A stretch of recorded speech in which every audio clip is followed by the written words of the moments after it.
The scent of polished mahogany and expensive cologne hits me as I push open the heavy glass doors of Morgan Industries headquarters 30 minutes early. The quarterly board meeting isn't scheduled until 9, but something in Dad's voice during our brief phone call yesterday left me uneasy. Just a routine discussion about budget allocations, he'd said. The tightness in his tone suggested otherwise. The executive floor stretches before me in hushed elegance, cream-colored carpet so thick it swallows my footsteps, walnut paneling that gleams under recessed lighting. Family portraits line the corridor, generations of Morgans in formal poses, their stern expressions watching me pass.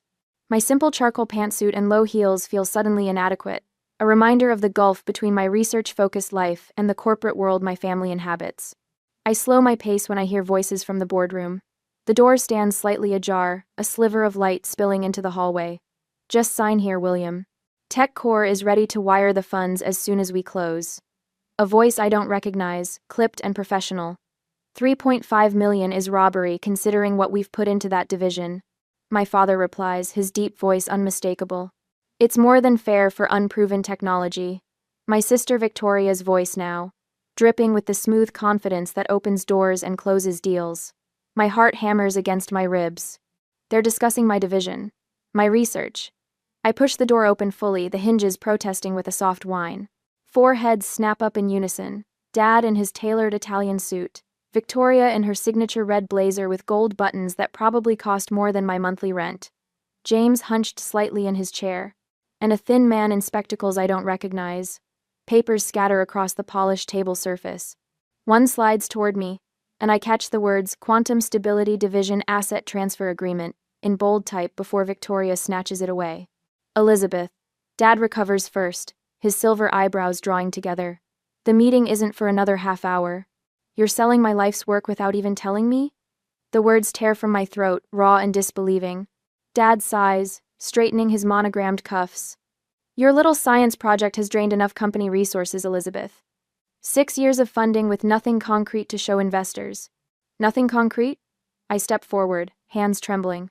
We've achieved quantum stability at room temperature for 17 minutes. Do you have any idea what that means? Victoria laughs, the sound like breaking glass. Elizabeth's basement tinkering, she says to the stranger, who smiles thinly, always promising breakthroughs that never materialize.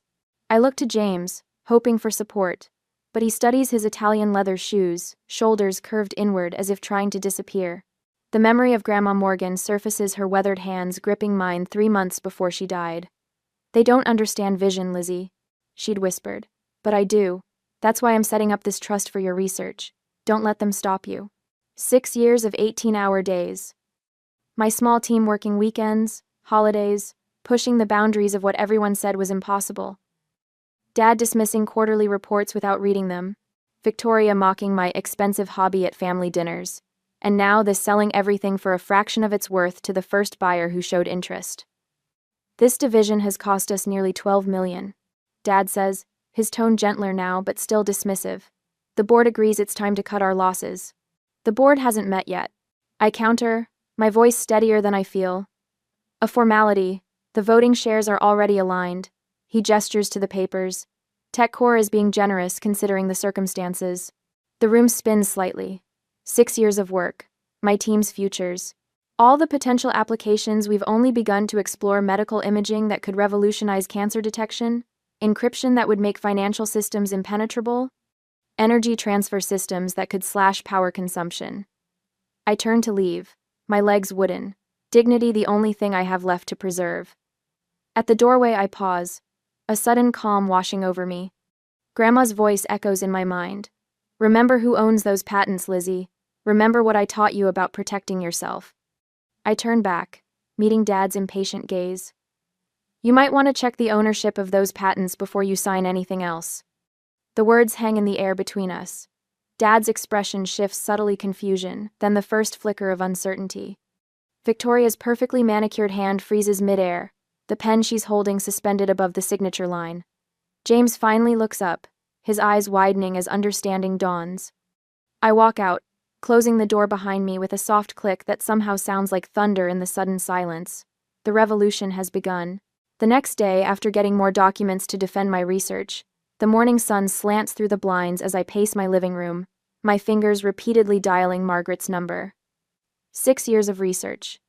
My life's work. And they tried to sell it for pocket change without even telling me. I'm outside, Margaret says when she finally answers, bringing reinforcements.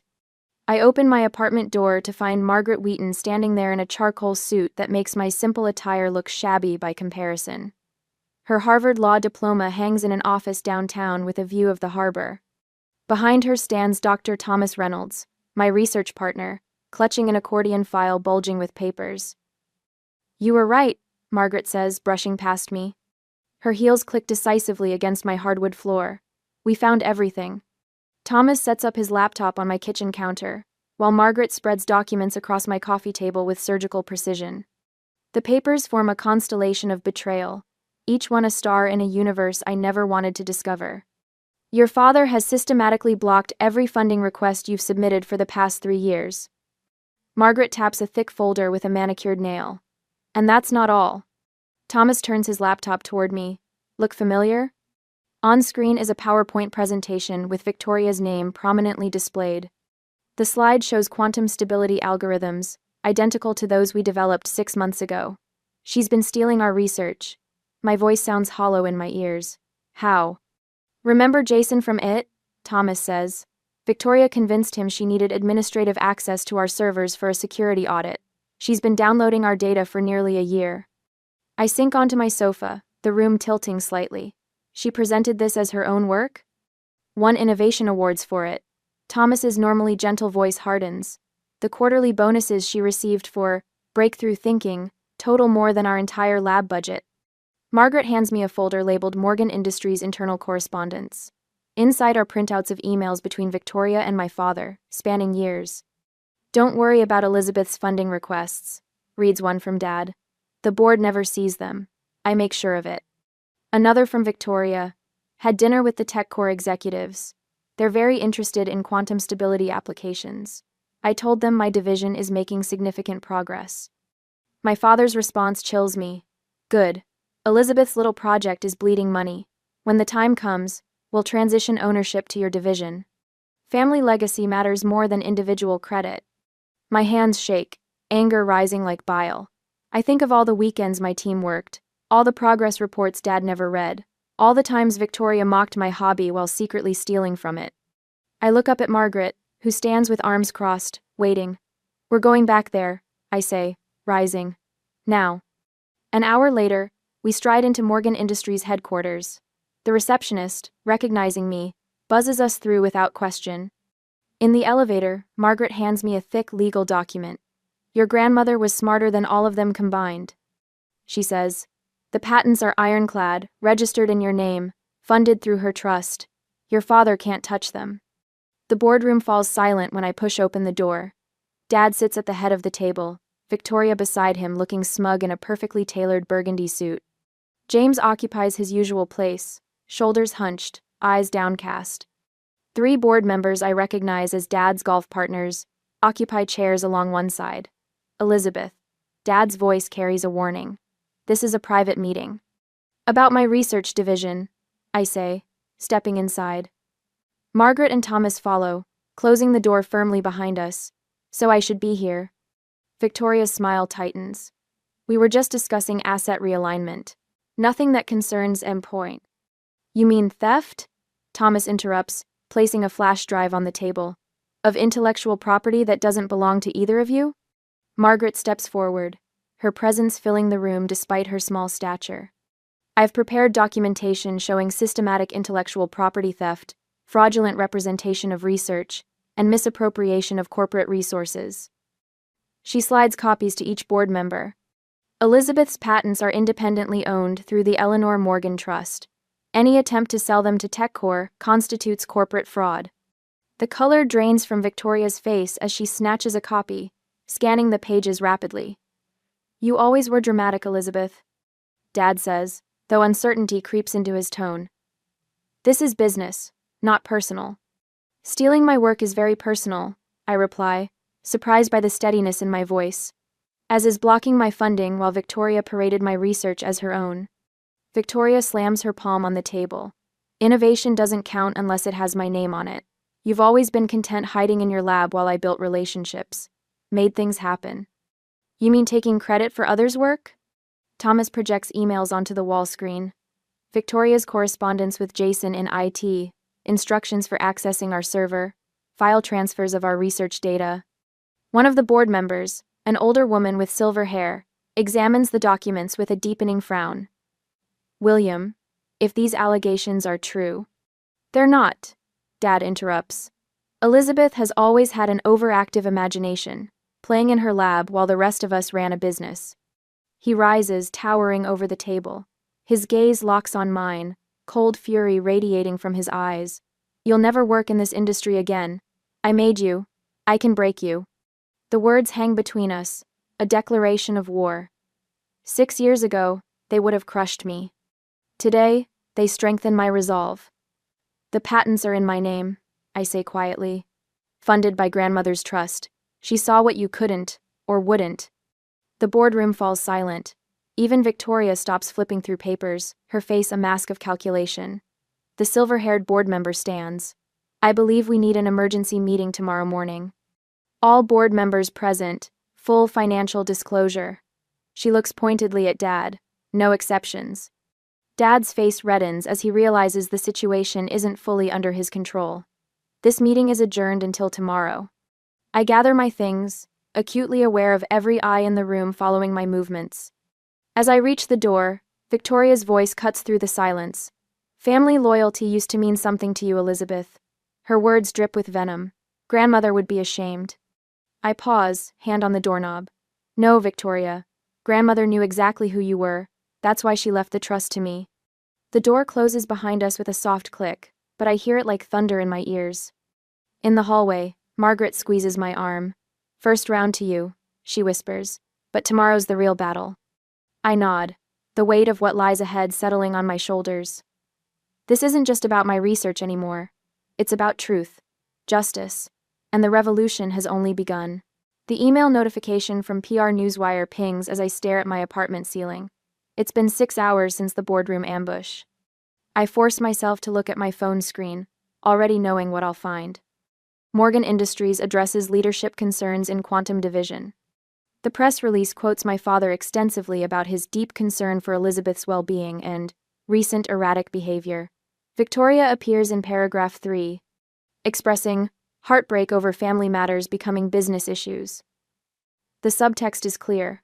I'm unstable, unreliable, dangerous to the company's future. I hurl my phone across the room, where it bounces harmlessly off the worn sofa cushions. The apartment feels suddenly claustrophobic, bookshelves overflowing with quantum theory texts, coffee table buried under journal articles, kitchenette counters supporting graduated cylinders I'd brought home to run calculations after hours. My phone buzzes again. Unknown number. Your keycard access has been terminated, Doctor. Morgan. The security manager's voice is professionally neutral. Your team has been placed on administrative leave pending review. My team? The words come out strangled. 7 brilliant minds, their livelihoods now hanging by threads because of me. I'm sorry. Director's orders. He hangs up before I can respond. I sit motionless as golden afternoon light filters through blinds I haven't adjusted in days. A text from Dr. Reynolds flashes on my screen. Don't panic. Trust me. 3 sharp knocks at my door startle me from spiraling thoughts. Through the peephole, I see 5 people huddled in my narrow hallway, arms laden with cardboard boxes. Elizabeth, open up. Dr. Reynolds' familiar voice, urgent but steady. I unlock the door to find my entire research team, -2 standing there, Reynolds, Aditi, Marcus, Cooper, and Simone. Their faces show determination rather than the defeat I expected. You've got about 20 minutes before security realizes we removed these from the lab, Reynolds says, brushing past me with a heavy box. The others follow, transforming my living room into an impromptu storage facility. What is all this? I ask, stunned by their synchronized efficiency as they unpack equipment, external hard drives, and stacks of notebooks. Aditi, our algorithm specialist, grins. We saw this coming 6 months ago when your sister started asking those oddly specific questions about our encryption protocols. You knew?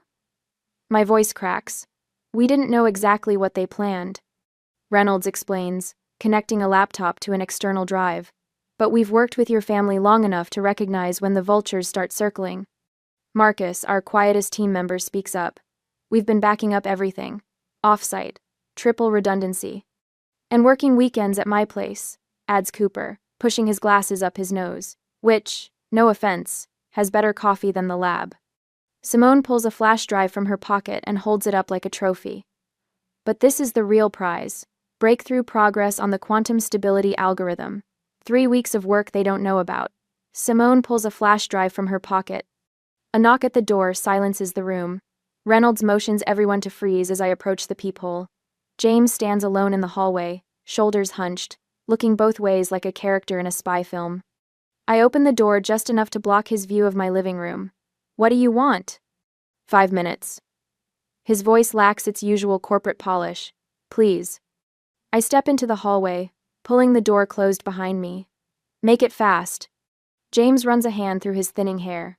I knew. He admits, unable to meet my eyes. About the sale. About Victoria stealing your research notes. About the campaign to discredit you that launched this morning. The hallway narrows as blood rushes to my head. And you did nothing. I was a coward. His admission hangs between us. But I'm done with that now. He pulls a folder from inside his jacket. Victoria's division hasn't produced original research in years. It's all acquisition and rebranding. These are the financial records proving it. I take the folder without opening it. Why now? James finally meets my gaze. Dad built an empire with brute force, but you could change the world. His eyes flick to my apartment door. Your team refused TechCore's offers this morning. Every single one of them. $500,000 each to jump ship, and they all said no. Something warm unfurls in my chest, pushing against the cold anger that's been my companion since the boardroom. Dad doesn't understand loyalty he can't buy. James says. That makes you dangerous to him. After James leaves, I return to find my team huddled around Reynolds' laptop, faces illuminated by scrolling code. Henderson and Farouk are still at the lab. Reynolds explains, playing along to feed us information. The PR campaign is just the beginning, I tell them, sinking into my lone armchair. They'll come after all of you next. Your careers, your reputations.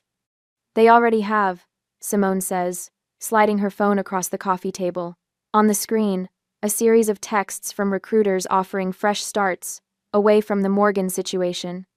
Cooper snorts. TechCore offered me a corner office and stock options. I told them I don't work for thieves. Aditi nods firmly. Your grandmother funded my doctoral research. Loyalty isn't just about paychecks. The mention of my grandmother sends me to the bookshelf where I keep her letters. Between quantum theory textbooks sits a worn leather portfolio. Inside, among birthday cards and graduation notes, I find the letter I vaguely remembered written 2 weeks before she died. My hands tremble as I read her spidery handwriting. The charter amendment is filed with Harrington. If William ever tries to appropriate your work, Article 16 automatically redistributes voting shares. He never reads the fine print, darling.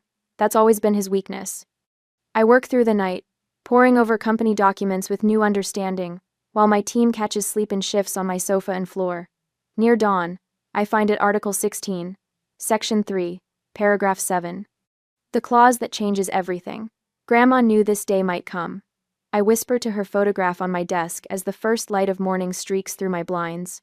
My phone buzzes insistently. Then again, and again. The first message is from the patent office. My quantum stability algorithm officially granted. The second, National Science Foundation breakthrough designation confirmed. The third makes me sit up straight, a smile spreading across my exhausted face. Initial licensing interest starting at $4.2 billion. Bye. I look around at my sleeping team, at the boxes of research they rescued, at James's folder of evidence, at Grandma's letters. They have no idea what's coming. The next morning, the boardroom feels different today. 13 members of the Morgan Industries board sit in leather chairs around the massive walnut table, their expressions ranging from curious to concerned. The emergency meeting called for 9 o'clock sharp has everyone on edge. I stand in the corridor, watching through the glass wall as Dad checks his watch for the third time in 5 minutes. Margaret squeezes my arm. Ready? I smooth my tailored charcoal suit, not the simple pantsuit from last week, but something with just enough authority to make a statement. I've been ready for 6 years. We enter, flanked by my legal team carrying sleek portfolios. The room falls silent. Dad rises from his chair at the head of the table, face flushing. "This is a closed board meeting," he announces, voice sharp. "Elizabeth, you and your entourage need to leave immediately." Before I can respond, Dorothy Walker, the silver-haired board chair and my grandmother's oldest friend, taps her gavel. "William, I called this emergency meeting at the request of several board members who have concerns about yesterday's attempted sale." She nods toward me. "I believe we should hear what Dr. Morgan has to say." Dr. Morgan. The formal acknowledgement of my credentials sends Victoria's perfectly plucked eyebrows shooting upward. I take my position at the presentation screen, while my team distributes leather-bound folders to each board member. The weight of 13 pairs of eyes bears down on me, but for once, I don't feel small. "Thank you for—" I begin. "This is ridiculous," Victoria interrupts, standing abruptly. Her voice rises with each word.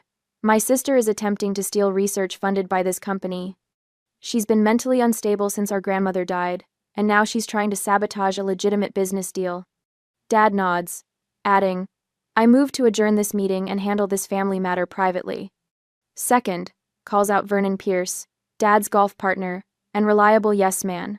I remain perfectly still, waiting.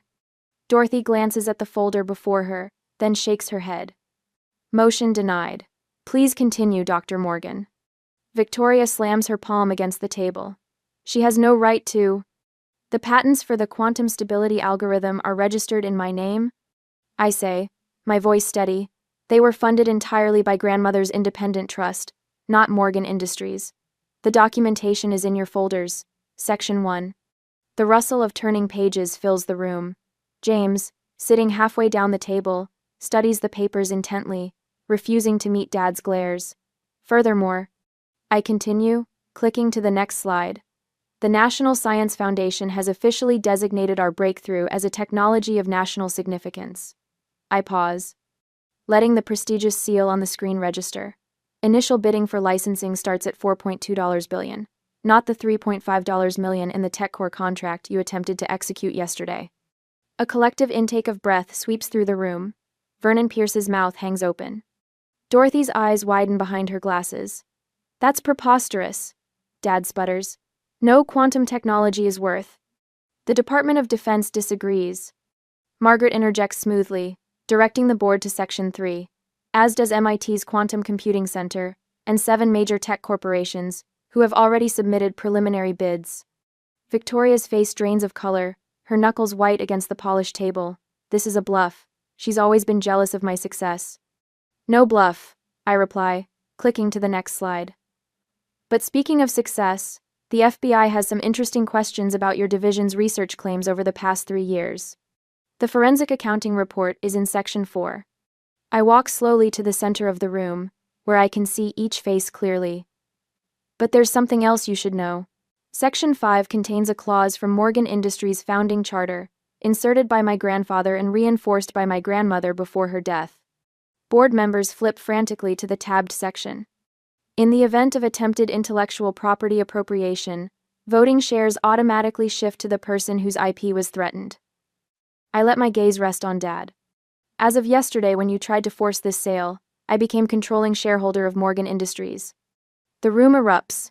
Questions fire from all directions, but notably, they're directed at me rather than Dad. For the first time in my life, I see genuine fear in my father's eyes. He pushes back his chair and stands. "This meeting is over. My lawyers will—" "The meeting isn't adjourned yet, Dad," I say, the word Dad feeling foreign in this context. "Please take your seat." These words, these simple words that freeze him mid-stride. The boardroom falls silent as the power shift becomes palpable. For perhaps the first time in decades, William Morgan hesitates, then slowly lowers himself back into his chair. Dorothy taps her gavel gently. "I believe the board has several questions for our new majority shareholder." I nod, maintaining my composure despite the thundering of my heart. The revolution isn't just beginning. It's already won. The boardroom atmosphere is familiar today. My nameplate gleams at the head of the mahogany table where Dad sat for 30 years. 1 week into my chairmanship, and the leather still feels stiff beneath me, unyielding, as if rejecting my presence. Board members file in with cautious smiles. Their eyes dart between me and the empty seats, where Victoria and Dad will soon sit. James slips in quietly, nodding as he takes his place, his usual hunched posture slightly more upright today. When Dad and Victoria enter, the temperature seems to drop 10 degrees. Victoria's red blazer burns like a warning signal. Dad wears his power suit charcoal gray with subtle pinstripes that cost more than most people's monthly mortgage payments. Elizabeth. Dad's voice carries none of the deference the others showed. He sits without waiting for my invitation, Victoria following his lead. This meeting will now come to order, I announce, surprising myself with the steadiness in my voice. Before I can continue, Dad slides a folder across the table. A proposal for family reconciliation, for the good of the company. Victoria leans forward. The press would love hearing about a daughter's hostile takeover. Think of the headlines: family betrayal at Morgan Industries.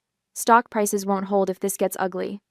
Their lawyer, a jowly man named Richard Walters, produces a document with practiced efficiency. A cease and desist regarding your use of Morgan family patents. The family name is trademarked, and your grandmother's trust doesn't supersede certain corporate bylaws. The old Elizabeth would have wilted under this assault, the woman who spent 6 years being dismissed as Dad's quirky daughter playing scientist in the basement. But that woman no longer exists.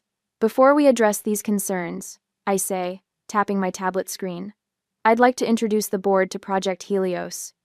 The wall screen illuminates with images of a gleaming research facility I've kept hidden for 3 years. Funded by grandmother's trust, and built in an old warehouse 30 miles from Morgan Industries.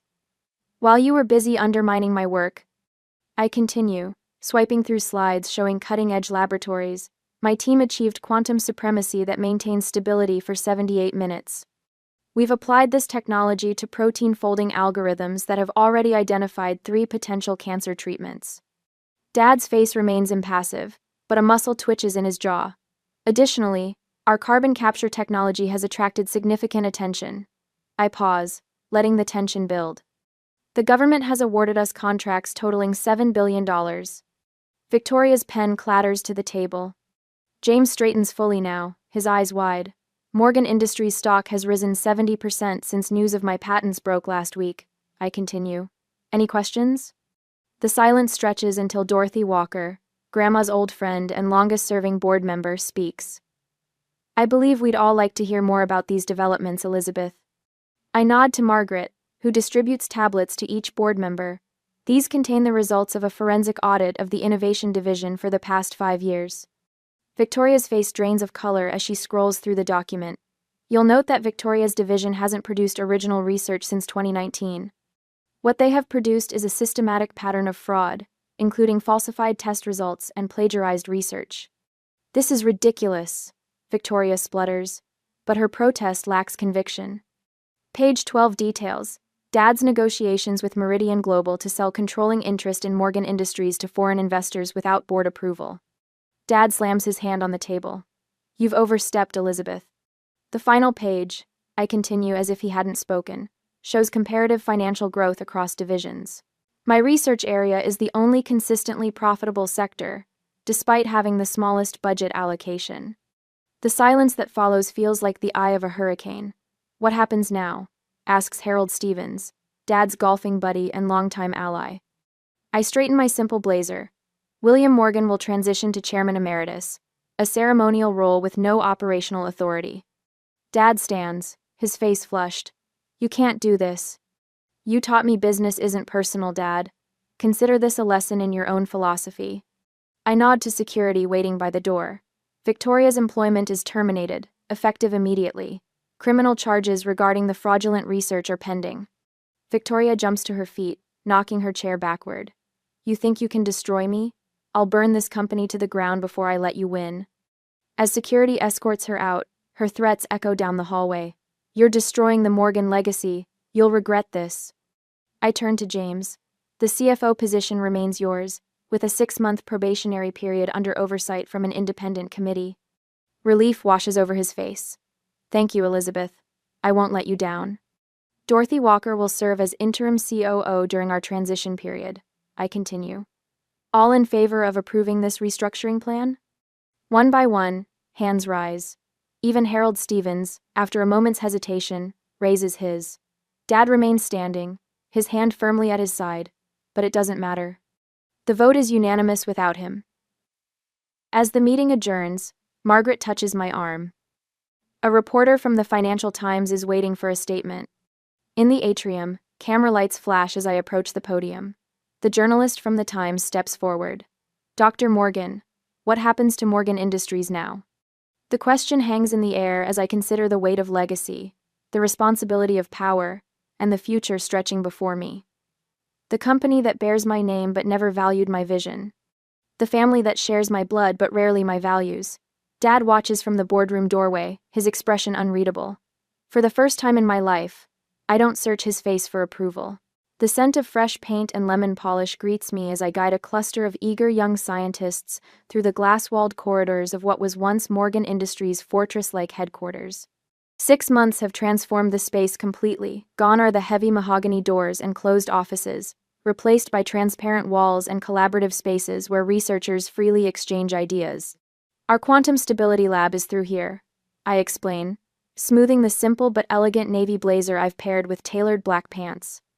No designer labels, just quiet confidence. Every workstation has direct access to our central computing hub.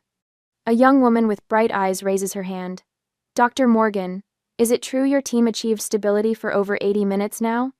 I smile. 87 minutes and counting. And please, call me Elizabeth. Later, I stand in the boardroom where my life changed forever. The polished table that once held the papers meant to steal my work now displays our newest patents, quantum-based cancer detection technology, with a 96% success rate. The board members listen attentively, so different from the dismissive faces of 6 months ago. The early clinical trials have exceeded expectations. I explain, watching their expressions shift from interest to genuine awe. Targeted quantum imaging allows us to detect cellular changes 3 years earlier than conventional methods. When the applause dies down, the boardroom door opens. My mother Rebecca stands hesitantly in the doorway, notably absent her usual strand of pearls and designer clothes. Her simple gray dress makes her look smaller, more human. I didn't mean to interrupt, she says softly. You're not interrupting, I assure her as the meeting concludes. When we're alone, I slide a folder across the table. I'd like you to consider heading the Morgan Charitable Foundation. Her fingers tremble slightly as she opens it. After everything that happened with your father and Victoria. Grandmother would have wanted healing where possible, I say, even if some bridges can't be rebuilt. The afternoon finds me celebrating with my original research team, now directors of their own divisions. Dr. Reynolds raises a glass of champagne, his loyalty throughout our darkest days never forgotten, to Elizabeth, who saw what the rest of us could only imagine. James stands nearby, still proving himself as the reformed CFO, but making genuine progress. The shift in him since choosing integrity over our father's corruption remains a daily revelation.